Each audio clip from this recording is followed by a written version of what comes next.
Hey, what's up, guys? Welcome back to the DrEnderPickles Show. Today we have a interesting guest, a guest I've already had before, the first guest actually. And I didn't think that the first interview was a fair shot, so I wanted a second go at it with all this experience under my belt. I feel like it was deserved, it was earned. Today we have Jared2013. Hello, Jared. Hi, how's it going? It's going. So I'd like Good. to know, I'd like to know, right off the bat, how have you changed since the last interview that we had together, the first episode, and what made you kind of want to redo it now? Well, when was the first episode? That was like 2018 or something? Probably, if not earlier. I think it was 2018. I think it was 2018 too, and that was during a time when I was in the midst of a huge feud with Imperium, and I was way too invested in the server. And I think that dialogue was just pretty much about my philosophy on the server rather than my actual experiences and stuff. And obviously, my philosophy as well has changed since then. Yeah, and in what ways has it kind of changed since that interview? I mean, I guess we can go ahead and hit on some of the philosophical stuff now to get it out of the way. Well, back then I was way too invested in the server, and I really didn't have a good understanding of what was appropriate and what was not, and I did many things that I regret that I'm not going to get into here. Um, but yeah, I think since then I've kind of calmed down and gotten away from the Minecraft drama, which is something that I was heavily involved in back then, regretfully. Um, yeah, I mean, I've just really taken a step back and looked at the big picture, realized that I shouldn't be behaving that way. You know, Yeah, the years have had their way on you. They've I know softened you I've up. matured, we've grown up. So let's take it all the way back. Let's go back to square one. To innocent Jared, visitor Jared. How did you join, and where did you find this place? So I actually played on a clone server before I joined TBGT, because those actually existed back in the day. It was something owned by a guy named Cody, and I joined that in like 2012, and basically did the same stuff that I've been doing on TBGT. I was going around griefing bases and stuff, and at the time I was like 10 years old. And eventually after the server kind of died down, shut down, and then one of the friends I'd made on the server, his name was Dr. Cash. He'd given me an account named Jared2013. It was originally just a public account. They used to have on 4chan these large lists of username, password, and anybody could just log in and use the account. This was before migration. So Jared2013 was just a throwaway public account that somebody hacked. And he gave it to me because he used to collect those things. And I thought nothing of it. I had numerous accounts from him. It was just one of many. But once I got into 2BGT, because that's where he directed me after the other server died, then I started using multiple accounts and building, specific personas for each one. And Jared2013 was the one I designated as a griefer. And eventually that's the personality that just, overtook the rest, and that became my main account. Kind of like how Big Nick Zero, that's technically his account, but he uses the name XCC2, and everybody knows him by that. Yeah, what was kind of the event that gave Jared more notoriety in the Dark Joe? That's a good question. And I don't really know the answer to that. I feel like it was probably just the griefing. You're not going to remember some builder's name, generally speaking, unless they're very good. And I certainly wasn't very good. Yeah, and why um, were you not griefing on main? I did that so that I could still get into bases and stuff. At the time, I was obviously pretty invested in the server, so I was willing to do stuff like that. Um, yeah, I used to, just get into as many bases as I could and then blow them up on my other account. Yeah, and like, at what point did you kind of take that step from a casual visitor who was just checking out the server to someone who might stay for a while? When did things kind of click? When there was some drama involving Valkyria, I remember I was interested in the drama and I kept threatening Sado or Pyrobite or someone that I was going to come and blow Valkyria up. And that was pretty much the moment that I got really into it. And then since then, probably up until 2020, I've been rather consistent for like 7, 8 years.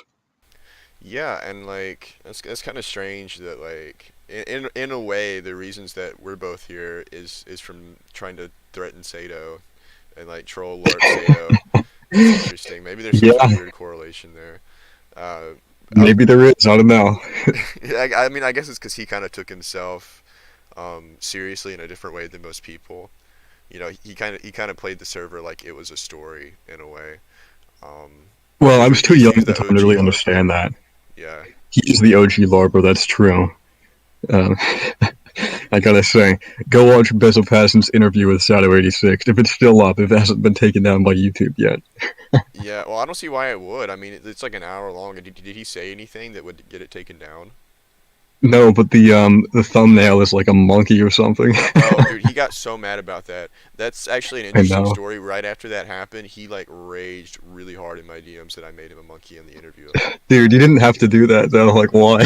Well, because everyone called him a favela monkey, and like that was like his nickname, and so I put him on as the monkey because just kind of troll him a little bit. Like it was a I mean, what are lighthearted, they gonna do playful with my interview? troll. You're gonna use a fucking picture of Jared Fogle or something?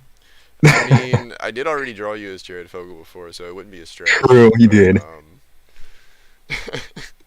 no, I'm actually using a picture of like it's like a Guns N' Roses interview, so they look like rockers. Oh, They like okay. but like sad old retired rockers.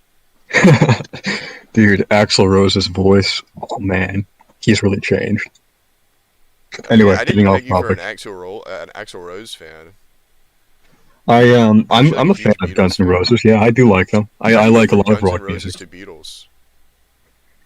Well, actually, that's a weird story, and it's not about TBGT, so I guess we're gonna go into this tangent. But for the vast majority of my life, I didn't listen to any music at all. It was like when I was 17, I got into Pink Floyd, and then from there, I just spent a, an inordinate amount of time listening to music and getting associated with it. And you know, yeah, Guns N' Roses just happens to be one of the ones on my list. I do like it. Why is that music so important to you in so many ways? That's a good question. I mean, why is it important? I mean, why does it like why do those particular artists resonate with you? What about like the songs that they make, the music, all that kind of stuff is like Well, I'll say so important in your life? I like older musical artists because I find that they're often very intelligent, whether it's in the construction of their song or how they do their lyrics. It's unlike the stuff of today where they just kind of throw in whatever lyrics they want, and it's generally about the same stuff. It's like sex, violence, and drugs, and that just doesn't interest me. I like Pink Floyd's philosophical lyrics, or even the Beatles have some pretty philosophical lyrics at times, and it's very appealing to me, and Why do you the okay? sound of it as well. And I don't take this question the wrong way, but why do you like think that why do you associate more with people who are older rather than people your own age? Do you think that you maybe you're more intelligent than people that are your own age or No, no, I definitely think that there are many people that are very intelligent. Um, why do I associate with things that are older? I mean, keep in mind, I joined TBGT when I was 11 years old, and yeah, most I of the mean other people were not 11. you So must have had to kind of blend in with the I older certainly crowd that was did, on the yeah. server. And I guess that's just some aspect that has remained with me. I just generally prefer being surrounded by things that are older. I feel it's more of an educational experience in many ways. Why do you think you kind of were successful in like avoiding that cringe that could have come from being that young when you joined the server? What makes you think I avoided it? I didn't avoid it. That stuff is just buried because it was fucking 5 years ago. Well, what's some stuff that people probably haven't heard? Some cringy stuff that you did that looking Um, back on it, you think is kind of like funny or So there's cringy. this video of Bran saying that, imitating me and saying, "I'm gonna kill myself for real this time," and that's a claim that I used to make when I was like 13. I was like, "Guys, I'm gonna kill myself for real this time," and that's pretty cringe. Some other stuff that I said that was cringe. I don't know, a whole lot of stuff that I probably can't repeat on air, but Do you? I mean, yeah. do you think? And I don't, again, this is not like this is not trying to be a deep cut, but I mean, do you really think that like the server in a way was kind of like a way to kind of put your feelings out and to express your feelings in some sort of platform that you couldn't in real life? Um, I don't know. I find that my feelings and whatnot from that age are very difficult for me to distinguish. It's kind of like I came home from middle school and got on this server with a bunch of adults and started bullying them. That was pretty much my experience from pre-June to BTT. Did you do that in real life too? Like, did you like whenever you saw some adults in real life, or did you like bully them in real life? No, no, I didn't bully adults in real life, but I mean, I wasn't a nice person to other classmates. I've definitely gotten into some fights and stuff in the past, you know. I mean, did you get in any fights that you've won? Oh yeah, definitely. Oh, okay. So you were like a problem starter. Like, I wouldn't say that I was a problem starter.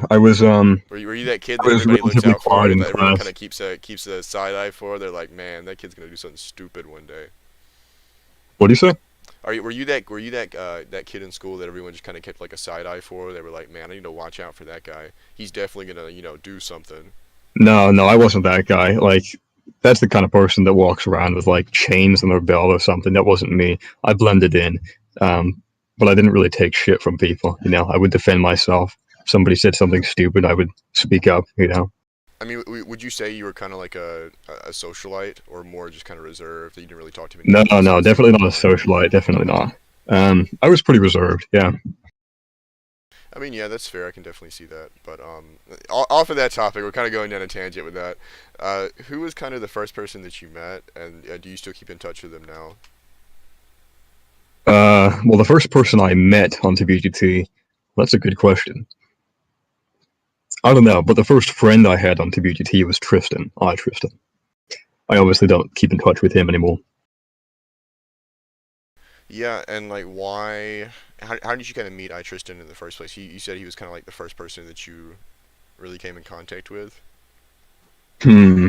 I believe he was at Spawn with Pyrobyte and some others, and I don't remember who died. I think he died or something. And I snuck down to Bedrock when nobody was looking, and I picked up his armor, and that was kind of the start of it. I think I messaged him from there or something. I don't know. My memory's kind of foggy It's a about that. pretty interesting person to run into right from the bat. What was he doing when you met him? Getting killed by somebody. I think he fell into Bedrock and died because this was like when Withers were relatively new on the server, so the large crater was Was he was he relatively new also thing. kind of new at the time as well, or had he already been doing stuff on the He server? actually joined back in mid 2012, but I don't think he did much until 2013. And what was kind of some of that big stuff that you guys got involved with during that That he time? was, or that we were together. I mean, kind of the first kind of the first big stuff that you two kind of collaborated on. Probably the most significant thing was in 2014 we collaborated on griefing Oremonger's 2012 base. This was during the time when Javazon and Oremonger went around griefing a bunch of old, well-known bases, and it was me, Tristan, Pyrobyte, Jack the Ripper, Zarvier, and XC2 and Stormtrooper. We all, I don't think I'm forgetting anybody. Yeah, I think it was just those people. We all went to Ormonger's base. Pop-Up had given us the coordinates. He had the coordinates from the Thunderhack or something, and we griefed it. And this is up on YouTube, I think. Um, that was the first big event, I'd say. Yeah, and like, where did the disdain for Ormonger come from in the first place? I mean, I know he was a That's where huge it came Jack from. guy, but That's where it came from. just the So lag before he machines. was known as like this, what was it, social justice warrior or whatever personality, he was just known as the guy that griefed a bunch of old people's bases. So we kind of converged on his base and we blew it up. And from that point on, all those people hated Ullmonger. Yeah, and did it ever go too far at one point? Do you think that conflict with Ormonger? Because I know Clyde made that video and all that. That I mean, I don't think it actually happened, but it was kind of like a troll. Like, what was the context around Operation Ormonger? I wasn't too involved in that. That was mainly a Tristan and Clyde thing. They were the ones that had the real beef with him.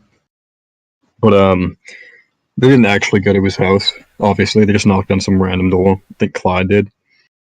Um, I mean, I don't know how far that really is. They never even doxed him or anything. They never did. Do you think that? I mean, do you think that Ormonger thought that that was actually his house? I don't know. I can't say because I don't know what his house looks like. I don't I know if mean, that yeah. video is still up on I'm YouTube. just not sure if he had like a very vocal reaction to it, and was under the impression that they actually came to his house. Well, if you want to know the truth, Oldmonger was a really fun person to bait. I'm sure that's kind of why they liked provoking him, because his reactions were always like several paragraphs long and accusing other people of wrongdoing and completely denying his own responsibility for pretty much anything. Um, the fact of the matter is that he's got Asperger's or something, and you know, evidently people back then liked to mess with people that had that condition. I mean, do you think that most people on 2B2T have some sort of mental illness, though? I mean, including No, yourself? no, definitely not. I'd say probably back in the day, there was a higher percentage that had some kind of mental illness. But nowadays, it's just, your typical 12-year-olds that are watching FitMC. These are the same guys that are on TikTok and Instagram and, all that stuff. They're just normal guys, normal kids. But back then, you had a very different audience. Yeah, how's that audience changed in your opinion? When was the big shift in the demographic?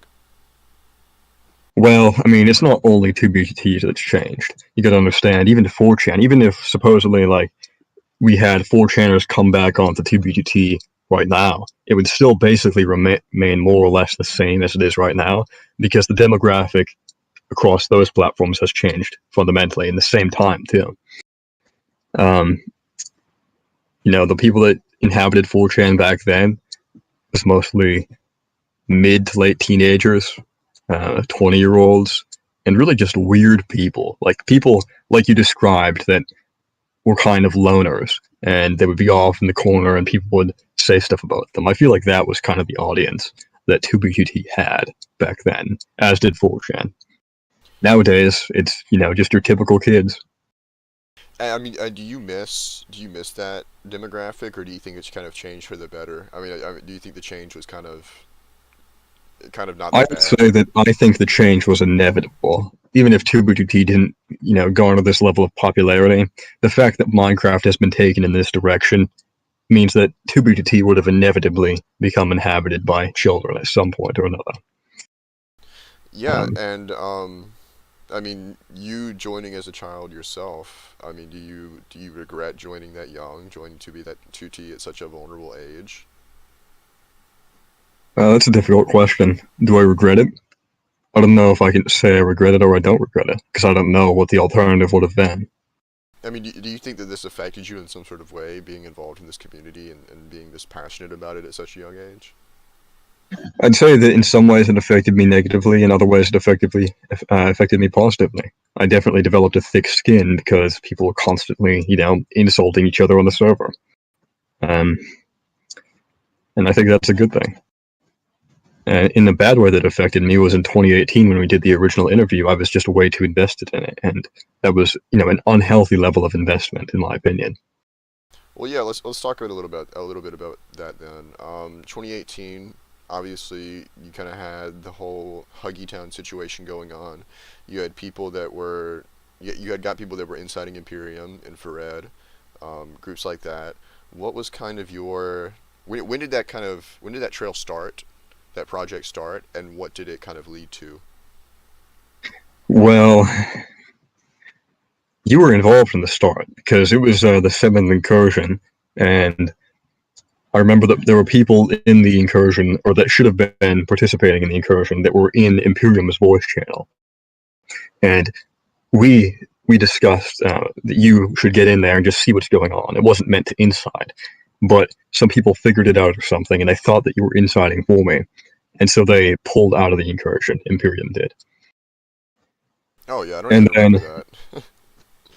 after that happened, there were still some stragglers left behind, like Jordan L666, and he was a high-ranking member of the incursion.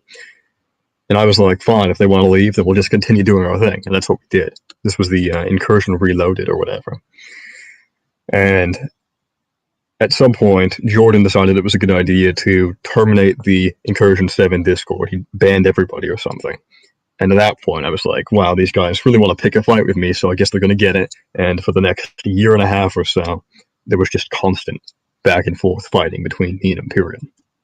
Yeah, what was some of the fallout of that? What was some of the stuff you guys did to Imperium members to really piss them off?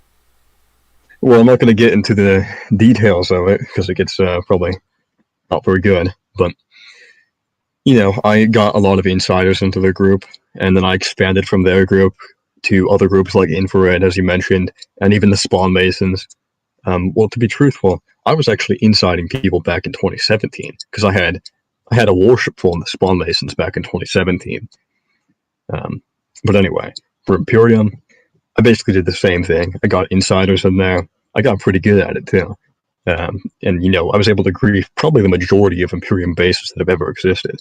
And as for Infrared, I managed to get myself an administrator position in that group, and I just deleted it. Just deleted the entire Discord, and that was the end of Infrared. Yeah, That was my and Christmas 2018 thing. why do you not want to get into some of the harsher details about the conflict with Imperium? Why do you think that it reached a line that you don't even want to discuss it? Well, I mean, obviously, to the more astute viewers, talking about doxing, it got into doxing, and that's something that I regret. I think it was a waste of my time. I think it was inappropriate to take things into real life, and I'm not just saying that because I've been doxed now. Have had these thoughts for probably about a year, because I haven't doxed anybody in probably a year and a half or something now, and I don't want to go back. I'll tell you a little bit about before that doxing was so prevalent. It was just here and there. People were doxing each other here and there. It was a rather uncommon thing. But with the Imperium drama, it really kicked off. And now we see today doxing is just super common. Yeah, do you feel But like it you wasn't always like contributed to that. that in some sort of way? That Can doxing you repeat culture? that? Do you feel like you contributed to that culture in some way of people just so Oh, frivolously doxing absolutely, as a way to get absolutely, yeah. revenge? Yeah, I definitely took it too far, and that was really the start of it. The doxing that's so prevalent nowadays wasn't like this until late 2018, when we started having this conflict between me and Imperium. When Specifically, was me and Imperium. It wasn't really the other. It wasn't really the other groups like Infrared. There was yeah. barely any doxing from Infrared. Um, but yeah, So when did you dox someone for the first time? When did you realize that that was a way to really piss people off? when did I dox someone for the first I time? mean, yeah, it's a good question. I mean, I want to know, where did this start? Where did this pattern start? I think that's the Uh, best way to figure the out first why it person kept I going. probably doxed was actually I shouldn't say the name or anything. I'll just say when. It was gee, a long time ago, way before June. I'll tell you that. But it was very rare. Um, I'd say probably 2014, 2015. And what In what kind of 2016 it ramped up. led up to doing that? Why did you think that was a good idea to pursue it in that way? Um, I don't know what really drove me in that direction, but that was at a time when doxing was really such a casual thing. Like Popov used to post in the chat, "Peter is raging," and similar things. It was not meant to harass him. Certainly, Popov was not going to go and harass him in real life, but just to like tease him in the chat. It wasn't malicious, but it became malicious in 2018 Yeah, it and definitely took a 2019. turn. Oh yeah, for sure, especially during 2018. I'd say it really ramped up in 2019. 2019, what a mess! What a messy year that was. I mean, who would you say contributed to a lot of that in 2019, in your opinion? The ramping up of the doxing, Yeah. Imperium and myself, the only culprits. There were only two people that were doing it. I mean, it was me and Emperor. What are your thoughts on Emperor specifically and his kind of retaliation to all this that was going on at the time?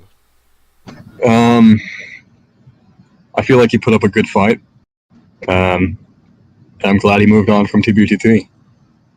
That's all I have to say about him. I don't hold any ill will towards anybody. Um, he did put up a good fight, and I think that we had some good times. Okay, Even who was worse, Emperor or Nerds, in your opinion? Who's higher? who's a worse? Yeah, who's lower on the scales for you? Define worse. What do you mean by I that? mean, well, worse as in like more of a challenging enemy. Who was more of a challenging enemy for you? Um, that's a difficult question because both of them are like really different. Well, okay, we'll say who is a more of a challenging enemy and who was just more toxic. We'll split it up. Another challenging question. I personally feel if we're going to talk about like who's like a worse person, I can give you an answer for that. But who is a worse enemy? I don't know. I mean, Have I succeeded in both cases? No. I don't think I've succeeded in either case. I certainly didn't succeed in exposing the no-com stuff. I mean, marginally, but not really. And I didn't succeed in taking down Imperium either, but I certainly gave them a headache. It definitely So I doesn't don't make know how to sense. answer Yeah. that question. I mean, I I guess don't know that's how to fair. answer that question. Yeah. But if you want to know my opinion about who's a worse person, I definitely think Emperor is a worse person. For the simple reason that he was willing to go incredible lengths to get revenge. What were some of those Unlike lengths he Nerds. was willing to go to?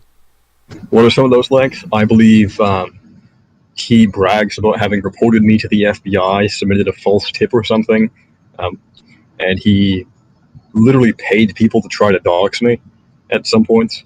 Um, and those are lengths that I feel, even back then, were a bit much. Paying somebody to go out of their way and do that. Yeah, But anyway, and I that. feel like he's moved on from it, so I'm not going to hold that against him. It's been years since that happened. Yeah, that's fair. Do you think that FBI tip kind of led to people thinking that that was you who got jailed in 2018?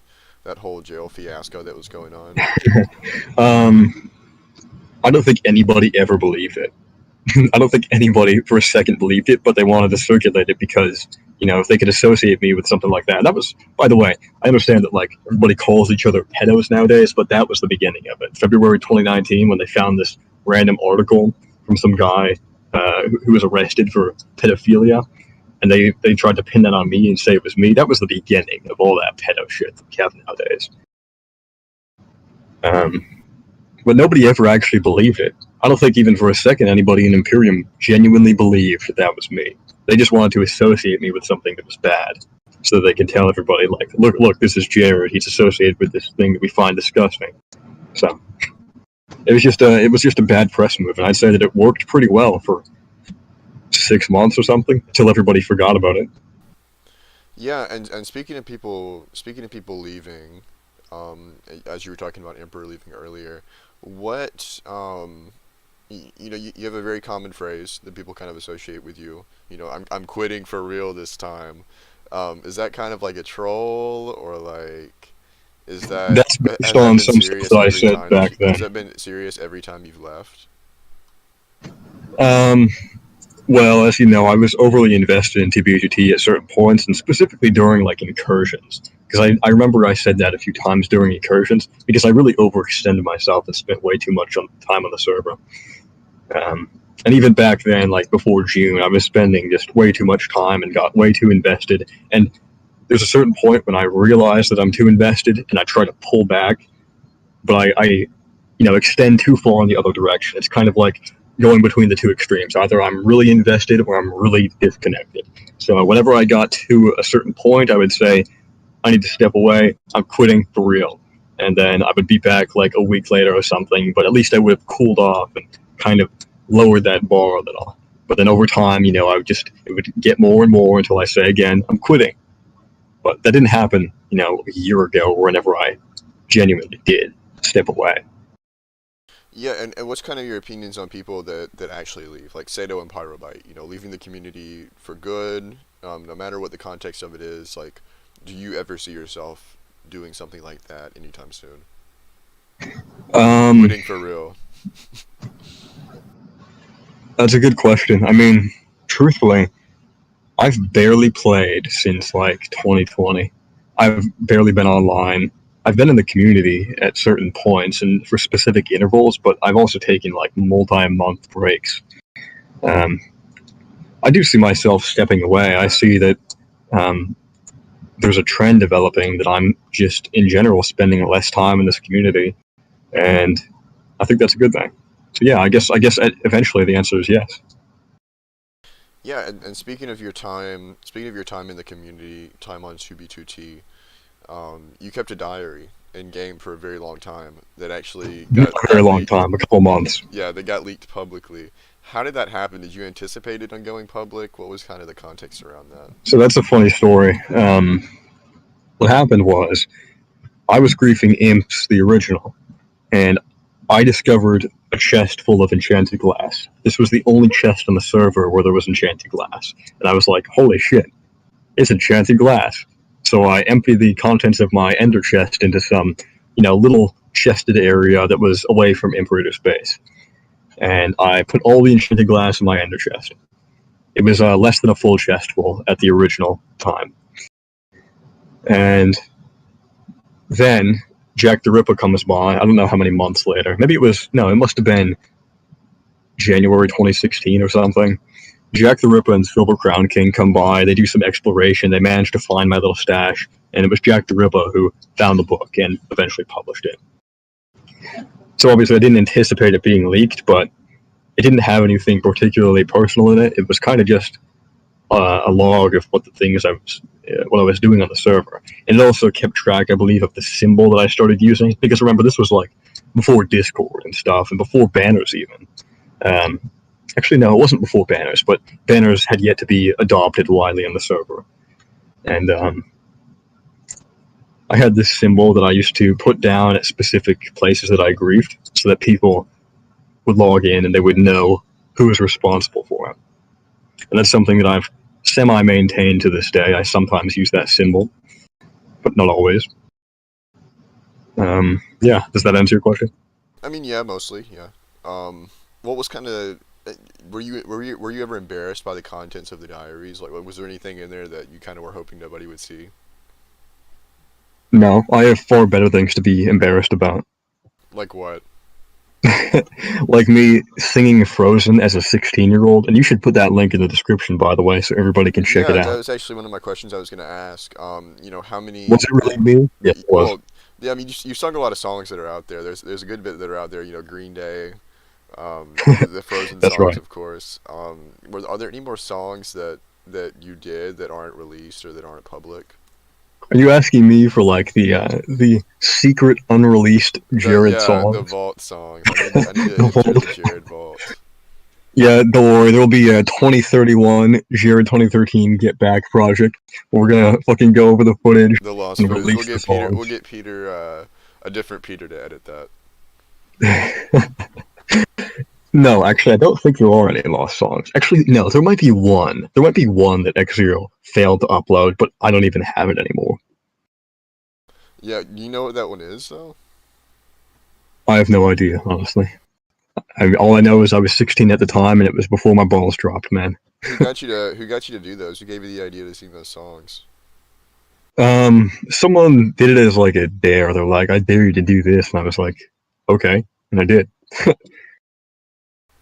Do I Nice. regret it? I don't regret it. No, I think that it's one of those things that's helped thicken my skin in the community. I feel like there's very little at this point that can really get to me on a personal level because of Well, these things that I've done. speaking of things that could possibly get to you on a personal level, nice segue, thank you. I'd like to talk about your relationship with Nerds Inc. and the tyranny, how it kind of started, how it evolved, and what it ultimately led to. Sure. So, let me give a bit of background. Pretty much everybody in Nerds Inc. has a mental illness. Pretty much everybody. I'd say Interesting, every interesting. single one. And that's important to understand because, while I was friends with these guys way back when they were teenagers and they were developing their personalities, I was not friends with them, by the point of adulthood. Um, and it was really Tristan that actually got under my skin and, made me leave the group. He, well, I guess I better tell how it all started, how Nerds Inc. started. It started just me and Taylor 112. We were the founders of Nerds Inc. Tristan was the third member. Pop-Up was the fourth. Clyde was the fifth. Bran was the sixth. And then Tuna and freaking kind of came at the same time. And I don't know what happened from there because that's after I left. But it was fun. We had a good time for the year or so that it was particularly good. And there were periods when the group kind of died and people were only posting political memes and stuff, mainly Pop Bob and basically just Pop Bob.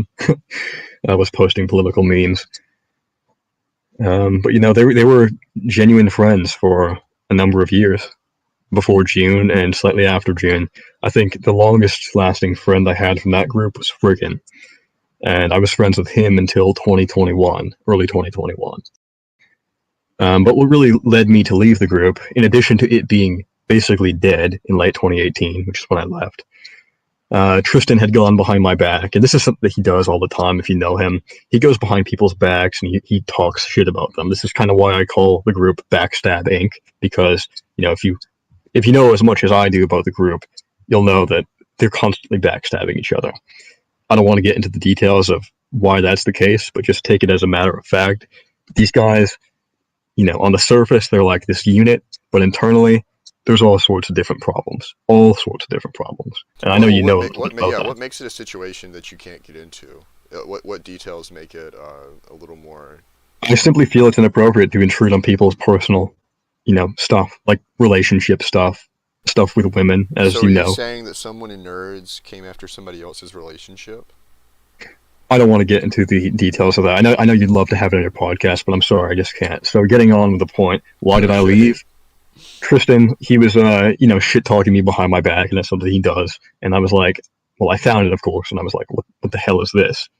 I'm still in the group, and I just felt that was really an intrusion. I felt that was really inappropriate of him to go behind my back and say these things about me. So I left. I think it was like August 2018 or something that I left, and then I don't remember. I think Clyde invited me back a bunch of times, and I rejected. And I said something like, "You guys aren't my real friends," and that turned out to be true. They weren't my real friends because at some point they basically all betrayed me, every single one of them, except the new guys like Papa J and Ox 22. They are not really involved in this drama. They've basically and Lyre as well. They're all too new for this drama, so they weren't a part of it. And I don't hold them accountable. Yeah, and like, how long were you kind of in on NoCom and some of the stuff that was happening within Nerds Inc? And I I was know not you given the can go ahead. details. I mean, you have to understand, I'm not a programmer. That was another thing that drove us apart. The fact that I'm not a programmer, I didn't have much to talk about with them. They were all programmers in that group. Um, so I wasn't involved specifically in NoCom. I know Kino, he was a member of Nerds Inc. He was involved in NoCom at the time. I was provided with probably hundreds of coordinates from NoCom. Numerous of the bases that I griefed that were like notable bases were NoCom bases, and I got those coordinates from Frickin'. So I was well aware that there was an exploit going on, probably for, I don't know, 2 years or something. And I was just fine accepting the coordinates. I mean, Frickin' gave me various pieces of information over time, but because he and I were close at the time, or I wouldn't say close, but we were friendly with each other, I didn't save any of that stuff. He provided me with screenshots from the database and stuff like that, and he provided me with various other exploits. Like, I remember back in 2019, he had this exploit that allowed you to have infinite priority queue. That was, just one of many things that he confided in me back then. And of course, it no longer works. But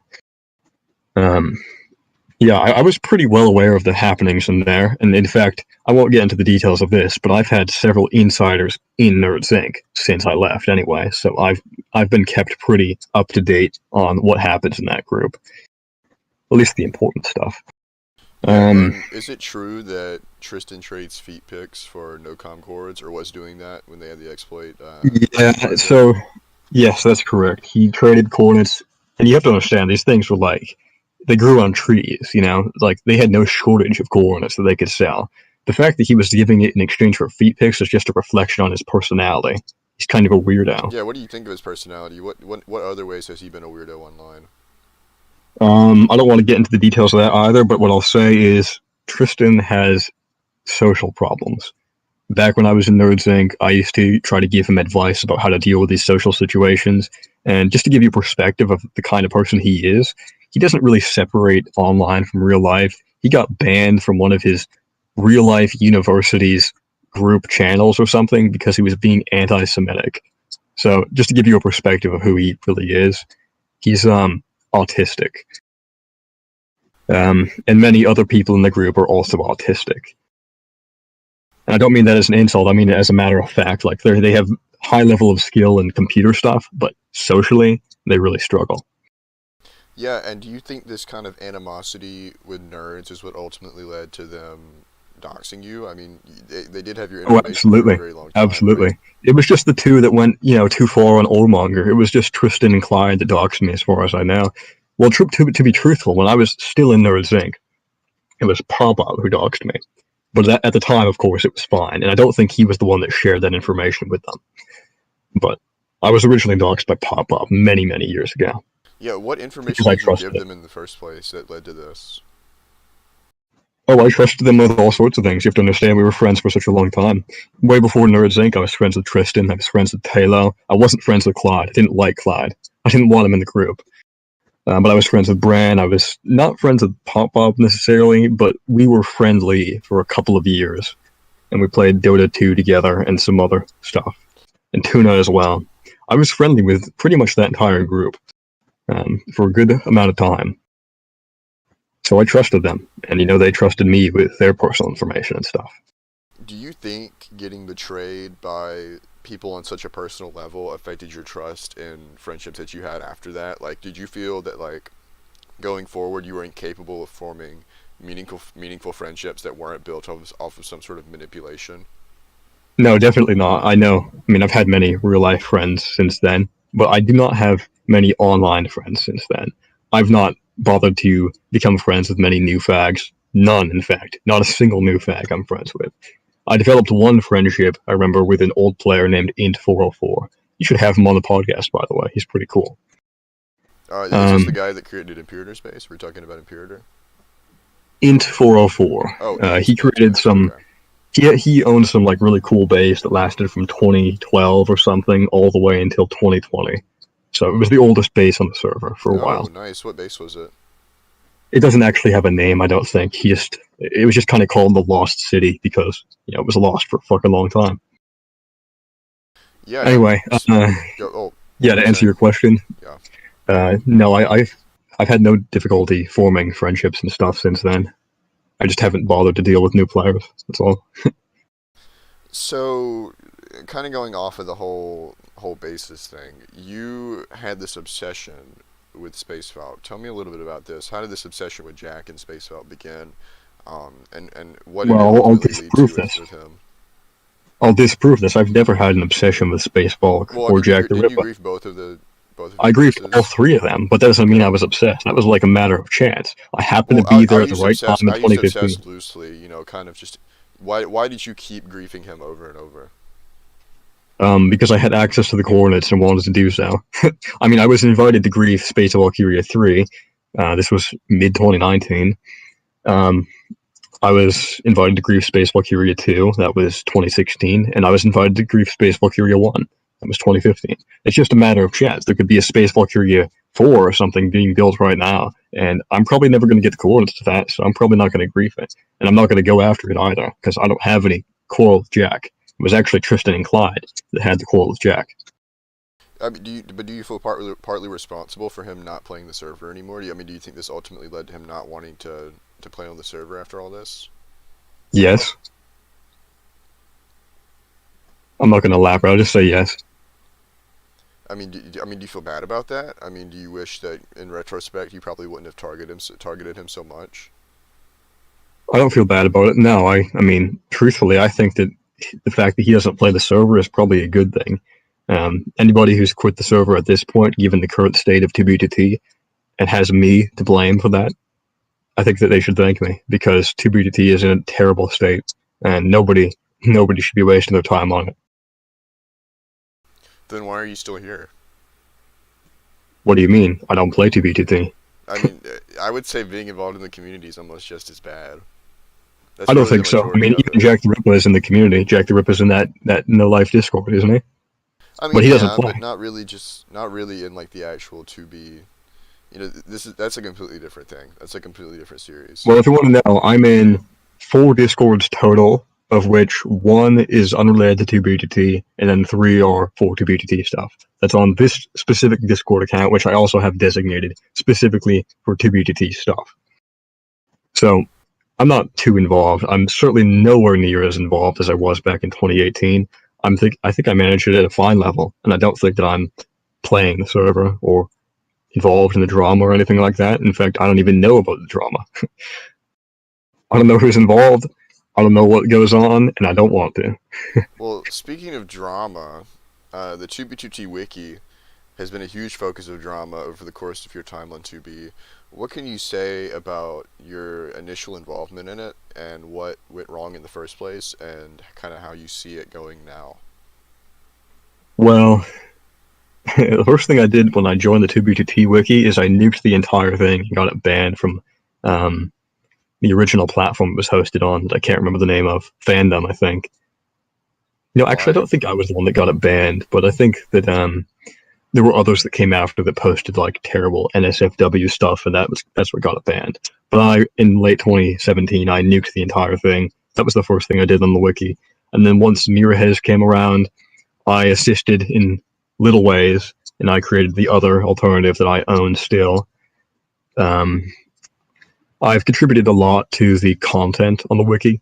I created the notable players list. I've created numerous articles for the wiki, and I've also contributed a lot to the administration. The current 2B2T wiki Discord is something that I created, um, and I also believe that I started the event which led to ousting the previous administration. I think Joey Coconut will dispute that and say that it was all him, but in fact, it was when I joined the Discord and started getting people together that we started, to really push on the old administration, and then eventually we got them out. Yeah, and is Um, that where a lot of your beef with Joey comes from, or was it something that happened before?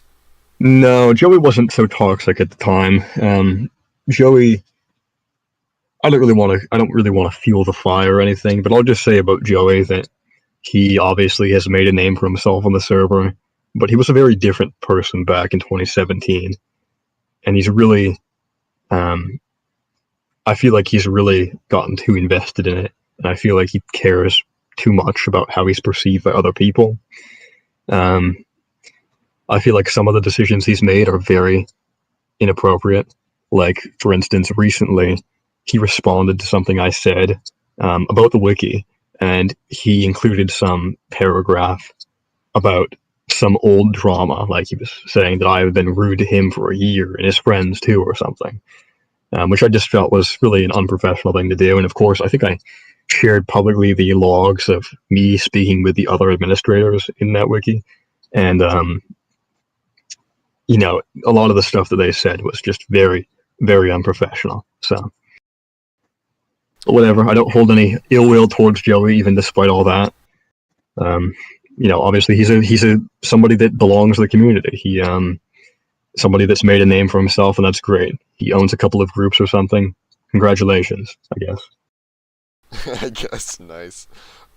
So kind of along that line, how did you end up getting chords to block game Jerusalem? That's something I'm interested in hearing. I manifested the coordinates, and I showed up one day. That's Oh all I'll wow, say.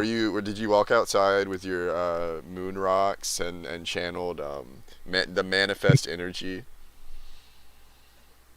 Something like that, sure. Yeah, I just showed up one day. That's all you need to know, and then I blew it up. Interesting, interesting. Rather, I didn't So blow it you up, don't but I want to gave you the coordinates. so you have a unrevealed leaker. Um, I have many, many unrevealed leakers. Are they always going to stay anonymous? I mean, are there any people No, that have griefed no. that that you can talk about that you haven't before that have leaked to you?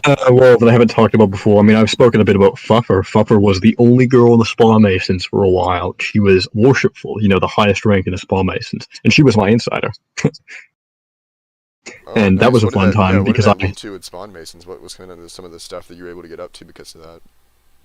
I nearly took the group down. Like, I really fucking pushed it to the edge. I griefed pretty much every single Spawn Mason base that existed at the time, and I showed up constantly to their meetings every single week and blew up the lodges before they started.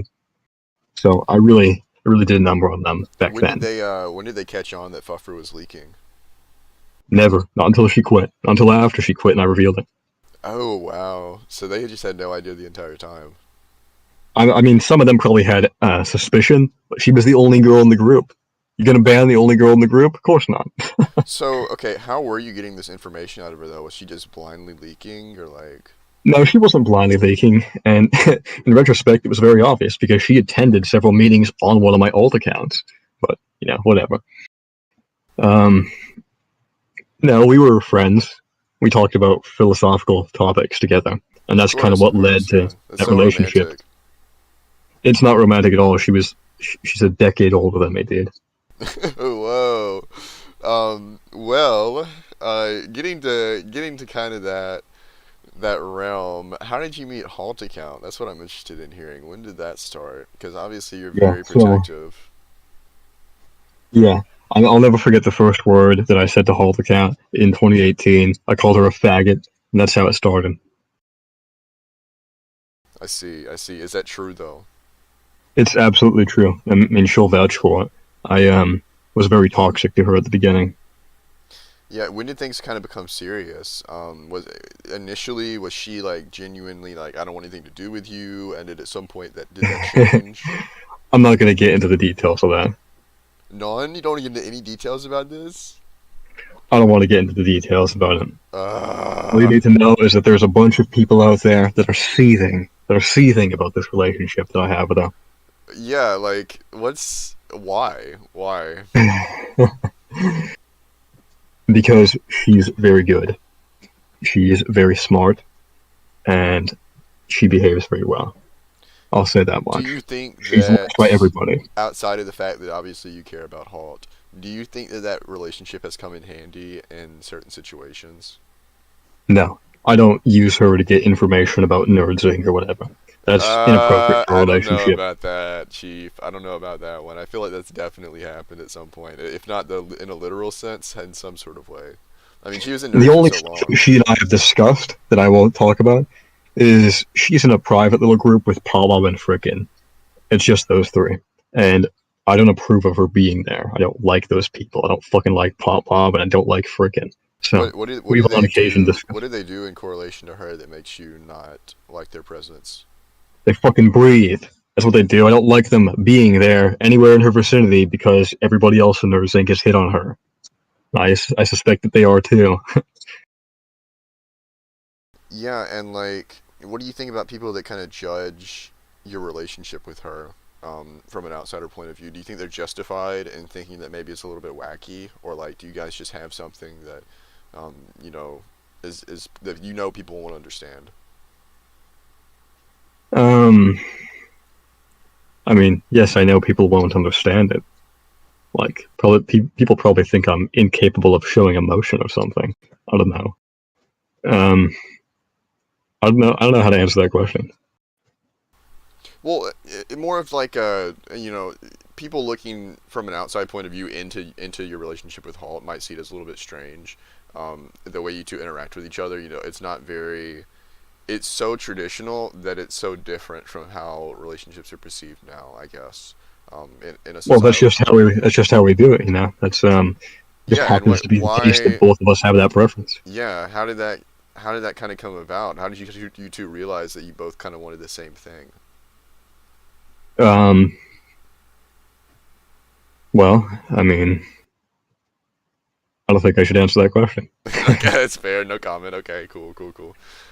So tell me a little bit about your relationship with Alice um, um, before I'm Halt not going to account. answer that question. I'm not going to answer that question either. I mean, that was like a that was many years ago and lasted like less than a month. Why was it I don't want to so talk about that. important in the 2B2T community? Why do you not want to talk about it? I feel like that's more of a Why reason is it to. important? Because this fucking guy Blake goes around talking about it all the time as if it's some big significant event, but in truth, it wasn't.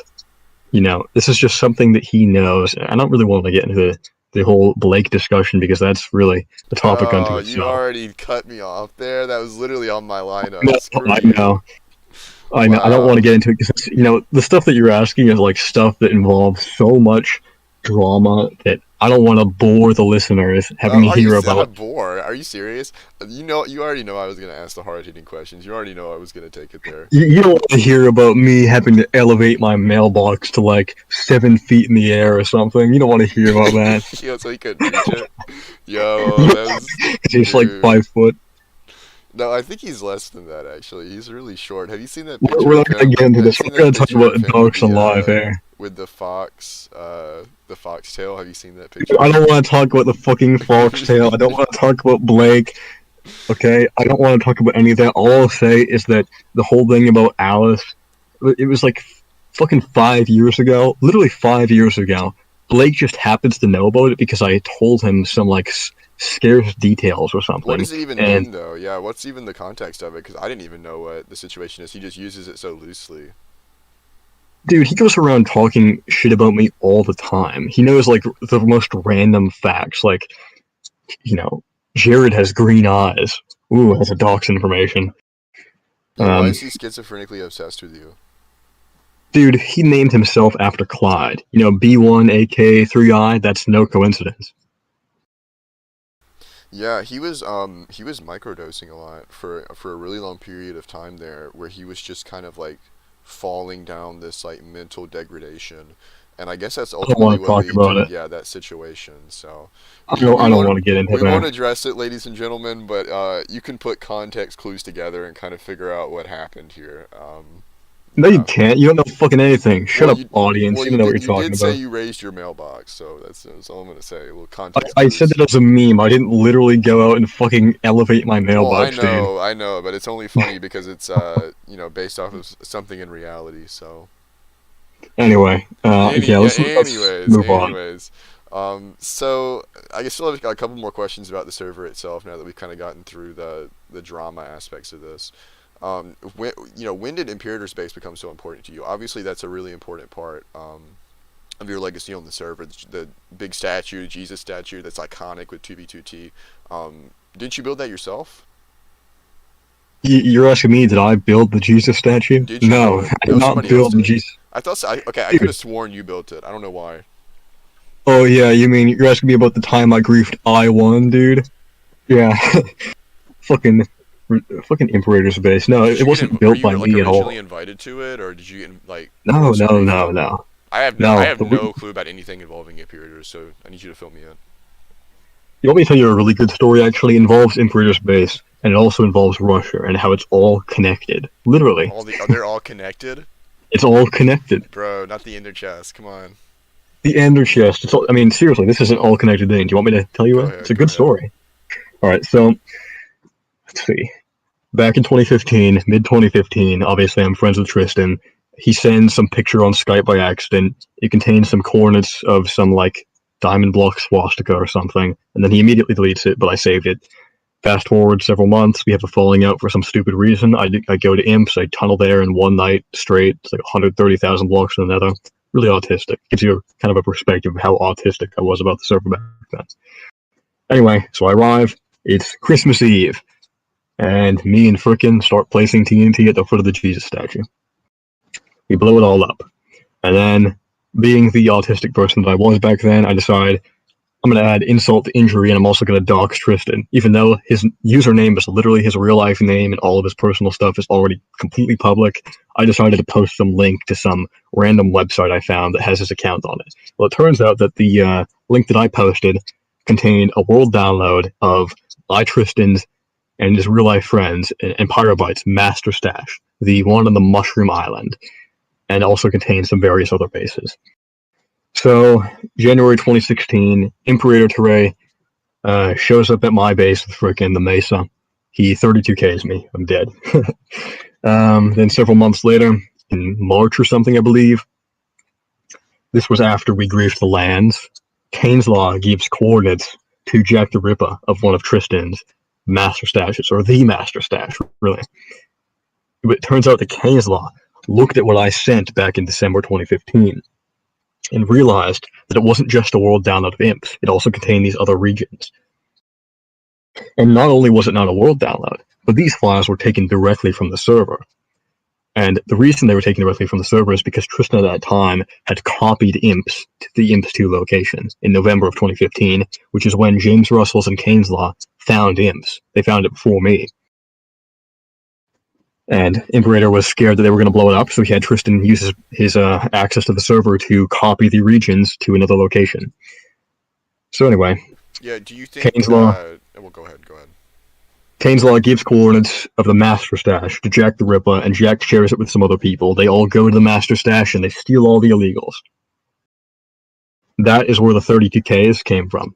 The 32Ks that everybody was using back in 2019, that is the source. That's where they came from. Anyway, moving on. So things start to become, people become suspicious. They understand that Tristan has all this stuff. The stash is like located at y=0. It has glass windows into the void.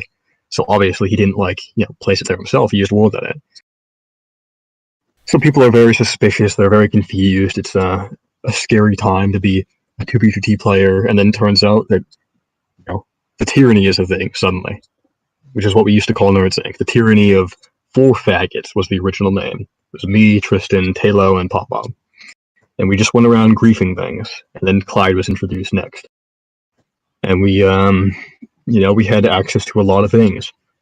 Clyde and Tristan and Taylor were all friends with the administrator on the server. They were friends with George Bush 420, who at that time outright owned the server. They had him on Facebook. Taylor had the ability to restart the server at will. And we had end portals. We had numerous end portals encased in bedrock and stuff. And there's one image that's on that video, the day 2BGT almost died. That's my image, actually. It's George Bush 420 flying over us, placing an end portal encased in bedrock. And that was just one of the many things that happened at that time. So I released that image because I was stupid, and people go crazy over it. They say, "Wow, the admin is actually being controlled." And this is where that narrative came from, that we somehow had access to the account. No, we didn't have access to it. We were friends with the admin. So anyway, all that stuff happens, and then the servers are really dying. This is when Constantium came into existence. Constantium was made by a 2v2T player to get out of this situation. So people start going to Constantium because James Russell's advertised it or something. And, the server is really down. Just a couple of people online in the mornings. And at this point, I believe it was Yellowstone Joe, but it might have been somebody else. Yellowstone Joe makes a Reddit post on r/Minecraft as a consequence of the low number of players on 2v2T. And guess who sees it? The Camping Rusher. The Camping Rusher sees it. He makes his video. And that's, all else is history. That's how it happened. Yeah, and along the lines of Imperator's base, you said that it's been world edited once. What kind of led up to you guys finding that copy of Imps, and what was kind of the fallout afterwards? So there was a player named Lane who was invited to Imperator's base 2 by Octopia, who shared coordinates with FitMC, who in turn shared coordinates with Orsund, who in turn shared coordinates with me in Hermetic Lock. It's that simple. Yeah, and what FitMC was leaked kind of the Imperator's base 2. process? What was kind of the process of actually getting there? Was it? I mean, did you guys have exact coordinates, or was it Not really? for a while, because FitMC wanted to be really secretive about it or something. But obviously he wanted it blown up because that's content, free content for him.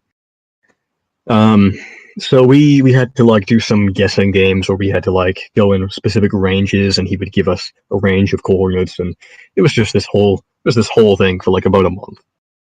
And eventually, I guess FitMC gets tired of it or something, and then he just gives us the coordinates, and then we go there. We start blowing it up on May 31st or something. I wanted to do it for June 1st, but we couldn't help ourselves. We got too excited. Yeah, and So, what do you? I mean, do you think that there are other copies of Imperator's base out there besides the one you guys driefed? no, Tristan's not smart enough to do that. So you don't think that in the amount of time that he had access to those kind of abilities, he only made one? I think he only made one. Yeah, absolutely. I mean, look at the attention that this space in particular got. There was an entire gape there that he world edited in. It doesn't appear to me that there were multiple copies. It feels strange that there would have been multiple, and then he goes to this one in particular, unless they had designated this is going to be our first copy. But who really had the foresight back in 2015 to say, yeah, we're going to make multiple copies of this base because we feel like someone's going to find this base that's out at fucking 4 million, when at the time 4 million, the highways didn't even reach 4 million. When I griefed Avalon back in November 2015, that was right along the negative Z highway. I had to dig there. The highway didn't even extend there. I was the one that first dug to negative Z equals 1 million because the highway didn't go there. And certainly the highway didn't go to anywhere near Imperators 2. So I don't think there are multiple copies. And, in addition to all that, we're talking about Tristan here. He's not exactly the smart guy. He's known for leaking things. He fucking leaked Imperator's base 2 to the other members of Nerds Inc. Yeah, and after the grief of the clone, what was the conflict with Orson that was going on at the time? You obviously leaked the message logs between the both of you onto the masses. What was kind of the fire that lit that? It was not the footage of imps, although I would have liked to have that footage. That's not what caused it. Orson is, I don't want to get into the drama, same with Joey, but, he, how do I phrase this? He has a tendency to go behind people's backs and either share information or otherwise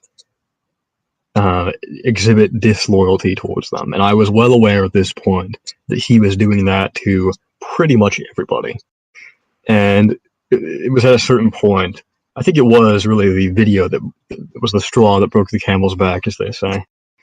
Because it seemed to me that he knew fully that he was not intending to ever give me the footage. And I thought that he had deliberately taken the footage because he understood the value of it and then was not going to share it. And there was a certain point when I was requesting the footage and he stopped responding to my requests. So I was pretty fed up with it. I had obviously cataloged everything that he'd said to me because he shared all sorts of, little details about his plans to take down specific people. I was well aware of the fact that he was going against his friends' backs. People like Ox22, Baba J, Liar, who were sympathetic towards him, at least partially at the time. He went behind their backs, and he went behind pretty much everybody else's back too, including mine. So I leaked those DMs as proof to everybody that their suspicions were correct. And it seems nothing has come of it. So, it's history. Yeah, and what was some of the stuff that he was doing, to mess with Jerv and Ox and Baba and all that, to go behind their back? What was some of the stuff he was saying? He claims Ox22 doxed him or something, which I don't believe is actually true. Aside from that, he was sharing his DMs with Ox to me. He was, basically writing to Ox specific things that I wanted him to say. I actually told him to inform Ox that he was looking for Imperator Space 2 because I felt like that would be more loyal to his old friendships. I didn't want him to lose those friendships with Ox22 and Baba J and whatnot, because I felt like friendship is probably more important than griefing a base. And this is what I told both of them. I said, I don't want you guys to do this if you're putting any of your friendships on the line. And I thought that they understood that, but it turns out at least Orson did not. Yeah, I mean, I feel like in a lot of cases, if you spent so much time looking for something like a copy of Imperator Space, and knowing that it's not legitimate, knowing that it's a copy, I feel like that would overpower a lot of the a lot of relationships with other people like that. So let me say a couple good things about Orson. That is not a good idea in the first place, but.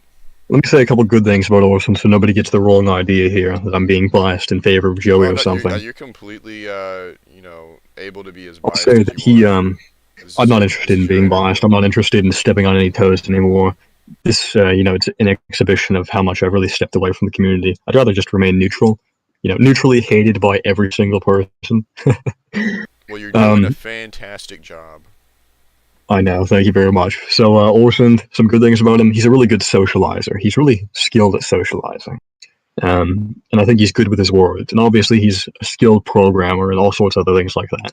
He definitely has some skills at his disposal, and he's certainly made a name for himself in the same way that Joey has. So, good for him, I guess. Anyway, next topic. Yes, next topic. So, what's the story behind Mumega Base? How did you kind of get in and get inside that group, that base? Yeah, so this is a real quick story. I logged into Optopia's account and blew it up. Oh, nice, interesting. Okay, cool. Yeah, well, that's actually kind of a good segue to talk more about the auth exploit, because you actually have an interesting story about how that came about, and how you and someone from Macrocasm kind of discovered it. Yeah, so it was this guy, this meth head named It's Young Daddy, who originally discovered it. He used to play on my old server, which I no longer am affiliated with at all. And he discovered it, and we noticed that there was something weird going on. We thought it was just some weird quirk of old Minecraft, but as it turns out, Mojang did not ever disable the pre-UUID authentication servers. So before UUIDs were introduced back in 2013, they had servers that just authenticated your username, and you could still send requests to those. That's how the auth exploit worked. Wow, so So the only way you guys found it was through playing older versions. exactly, and using specifically a client from older versions that was designed specifically to send requests to that server. Yeah, and like, do you guys think that there's any other like exploits that could come from like older versions of the game by playing older versions? Um, Or do you think that's kind of like a absolutely, one-off? Yeah. absolutely, absolutely. There's always a way. There's always a chance. Oh, I For the think there sake are of diversity. absolutely many exploits, specifically for 1.12, which is, before Microsoft really came in with 1.13 and kind of fucked everything up or changed everything. 1.12, I'm sure, has various exploits that remain from many years ago. Oh yeah, there's still stuff to this day that people are finding new ways to change up the game on a version that, to be honest, we've been on for 4 years now, probably over I that. like that. I think that's a cool fact. Oh I don't yeah, want the it's server to it's update. really neat. If it does update, there's gonna be like a gazillion things to do. I feel like it's gonna change so much. Just with the way that a lot of these new blocks aren't made in mind of a large scale. Like you think about blocks like campfires and stuff that have like intricate animations and like particle effects. Those can be like so easily just abused to lag Yeah, I people. think those are tiled entities or something, so if you stack those all in a chunk, you can probably produce some pretty bad consequences, FPS-wise and TPS. Yeah, it's just like to me, I really don't see to be running stably on any version past 1.12 because it seems like it's going to be way too labor intensive and too taxing on house to actually patch a lot of this stuff. And it's stuff that I really don't even think you theoretically could patch. Yes, and personally, I feel like 1.12 is a fine version for the server. I know there are lots of people that think like, oh yeah, we got to update the server to 1.18. That Yeah, will it'd be bring cool, everybody but back. nobody thinks And about I the disagree with that. repercussions.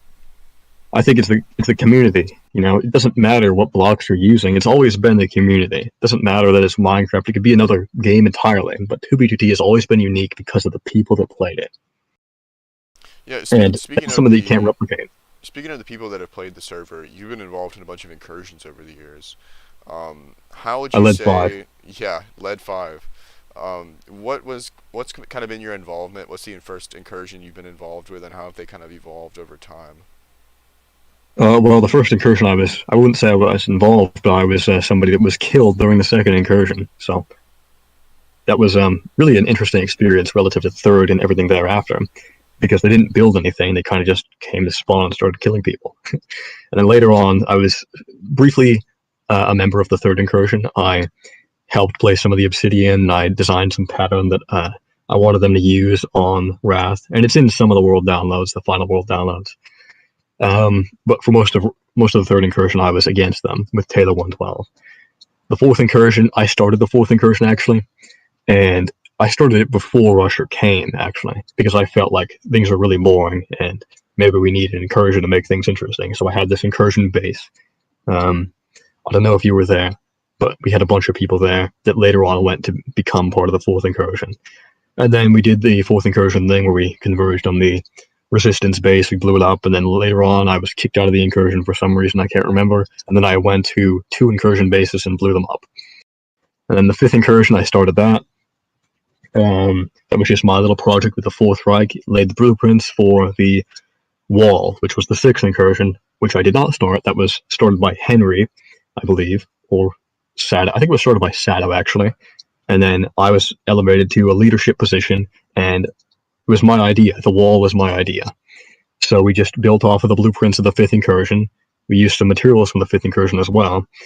And yeah, that was probably the best incursion. I don't think anybody disputes that. The sixth incursion, rather, was the best incursion of all time. And then the seventh incursion that was started by Henry, and I was elevated to a leadership position and kind of led that one more or less entirely from a certain point on. And that one is largely considered a failure. And I guess technically it is a failure. Yeah, because we didn't achieve what we wanted to do. I mean, even the sixth incursion is technically a failure. Every single incursion is technically a failure because we never 100% any of our projects. We didn't 100% the sixth incursion either. But we got pretty damn close, and we had a good time. And that's what I really think incursions are all about. So I would consider the seventh incursion, from my personal perspective, to be a success in that manner. And I also led the eighth incursion, which I started. This was late 2019, and that's the last real official incursion, at least to my knowledge. There have been many clones and stuff, but it's never been something that includes the wider community like that one. That was the last one, and what that did was it laid the blueprints for the water cube, which the Infinity incursion, which was born out of the eighth incursion, later finished. Yeah, and what do you think about some of these knockoff incursions that appeared in between that time, like the 10th incursion and all that stuff? What do I think about it? I don't have an opinion. I just, I mean, what do you think? frankly, I don't even know who was in they there. were serious, or Oh, you're I'm talking sure they about were Joey's serious. incursion? I'm sure they took themselves very seriously, but I certainly don't consider that like a canon part of 2BTT history. That's not a fucking real incursion. It's led by some new fag that nobody's ever heard of. Like Parthicus said one time, you need an old fag to add legitimacy to your event. And certainly these 10th incursion, 9th incursion, 100th incursion, they don't have any old fags. It's not legitimate. I mean, yeah, that's fair. That's fair. So let's start We're moving on. approaching the 1.5 hour mark. Yeah, I One know. and a We're half. getting to the closing questions. We're getting there.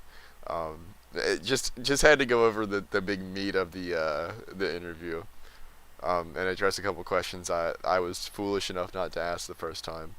So, after over 8 years on the server, why do you still feel so passionate about the community and like playing a part in the evolving history? I mean, has that drive diminished or increased?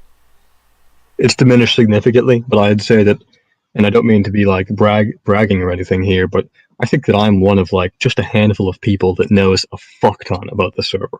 And rather than allowing all that knowledge to kind of go to waste, I'd rather put it to some use, like on the wiki or something. And I've been working with the wiki, as you know. I drafted new rules and stuff.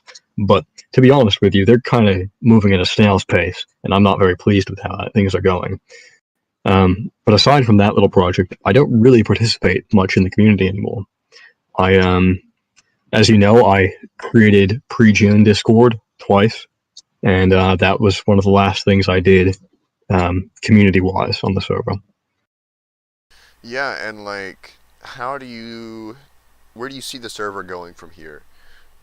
Within the next Down year? the shitter, Really? down the toilet. Yeah, it's Like getting worse culture-wise, and you think it's worse. just gonna get worse and worse? Oh yeah. What about update-wise? Do you see when do you predict the server might encounter some sort of new update news? I think when the server dies, when the population decreases significantly. Yeah, that's fair. That's fair. So, in closing statement, closing question, what is the thing that you probably regret the most out of your entire time on 2B? Something that if you could go back in time, you would change, like undeniably. Hmm. Hmm. That's a good question. Probably doxing people. I think if I could go back in time and not dox anybody, at least in 2018. I don't know if I would go back all the way to 2015 when I didn't really do it, but in 2018 when I started behaving that way, yeah, I'd go back then and I'd probably change that because in retrospect, it was just a very inappropriate thing to do, and it really it's not something you can easily recover from. Like when I used to host a server, there were various YouTubers that I had contact with, and some of them, like Barondome, refused to log in, not because he didn't like the server or something, but because he was afraid that I was going to dox him from his IP address or something. And that's not really something I needed or wanted to deal with. And obviously, yeah, in retrospect, it was just a poor decision on my part. I took things too far. I was too invested, as were many other people, and yeah, it wasn't worth it. Yeah, and do you have any kind of closing statements? Anything you want to say before we round this out? Anything you want to promote? I want to promote the fact that Sir underscore Castic is a fake old fag. I just want to give him a shout out and say that you're a fucking new fag, man, and you're just a faggot in general. And anything else that I want to say? Uh, I can't think of anything in particular. Do you have any final questions? No, that's really about it. I think this was very worthy of removing the first interview. So guys, after this interview comes out, the first episode will be out for only 24 more hours. So watch it while you can, and then I'm dumping it. It's gone. It's erased. It's your last. This is your last chance. If you're watching this, this is your last chance. Go download it and upload it to your channel because he's Yeah, giving you yeah, 24 hours to do exactly. so. Go download it and re-upload it because yeah, it'll be gone soon. That's as part of the terms of this interview. I signed a blood oath. Pointlessly, you might as well just get rid of that now because he told them all to go download it. So I mean, it is what it I is. mean, it's up to their discretion. I'm just letting you guys know it's going down soon. So if you're a fan, go give it a watch. Anyways, that's it, folks. Thanks for tuning in. Thank you, Jared, for coming back on the show. Yep. Glad to catch up and shoot the shit. So yeah, later. Signing out.